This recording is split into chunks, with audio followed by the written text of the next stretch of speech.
మనం ముందుగా స్పీచ్ డిజార్డర్స్లో డిలేడ్ స్పీచ్ అండ్ లాంగ్వేజ్ గురించి మాట్లాడుకుందాం. డిలేడ్ స్పీచ్ అండ్ లాంగ్వేజ్ అనేది చిన్నపిల్లలకి బాగా ఎక్కువగా వస్తూ ఉంటుంది. మెయిన్లీ చిన్నపిల్లలకి ఆటిజం ఉన్న వాళ్ళకి, హియరింగ్ ఇంపైర్మెంట్ ఉన్న వాళ్ళకి, లేదంటే అదర్ డెవలప్మెంటల్ డిజార్డర్స్ ఉన్న వాళ్ళకి delayed speech and language disorder అనేది వస్తుంది. Delayed speech and language disorder అంటే ఏంటి అంటే పిల్లలకి ఒక్కొక్క ఏజ్కి అంటే 6 months నుంచి 12 monthsలో కొన్ని speech sounds and first words అనేవి డెవలప్ అవ్వాలి. ఆ రకంగా డెవలప్ అవ్వకుండా అవి లేట్ అవుతున్నాయి అంటే గనక మనకి 3 years వచ్చేసరికి సెంటెన్స్ డెవలప్మెంట్స్ అనేది అవుతూ ఉండాలి.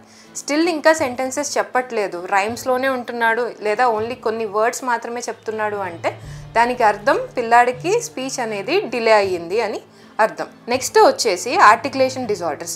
ఇవి వచ్చేసి మనకి స్పీచ్ సౌండ్స్ డిజార్డర్ అంటాం. కొంతమంది పిల్లలకి ఖా అనడం సరిగ్గా రాదు, రా పలకటం రాదు అండ్ ఠా పలకటం రాదు, దాని బదులు వేరే సౌండ్స్ అంటూ ఉంటారు. దీనిని ఆర్టికులేషన్ డిజార్డర్స్ అంటూ ఉంటాం. పిల్లలకి 7 years వస్తాయి, 6 years వస్తాయి, బట్ స్టిల్ స్పీచ్ సౌండ్స్ అనేవి ఇంకా కంప్లీట్గా డెవలప్ అవ్వవు.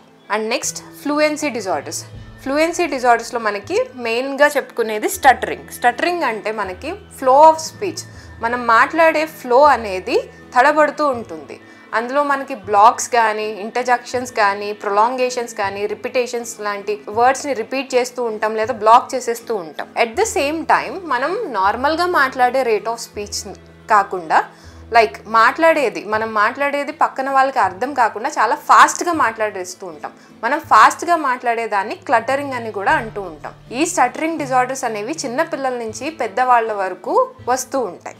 మెయిన్లీ చిన్నపిల్లలకి 3.5 or 4 yearsలో ఈ స్టటరింగ్ అనేది మొదలవ్వచ్చు. బట్ మనం దాన్ని స్టటరింగ్ కింద కన్సిడర్ చేయలేము, దాన్ని నార్మల్ నాన్ ఫ్లూయెన్సీ అనేది అంటాం.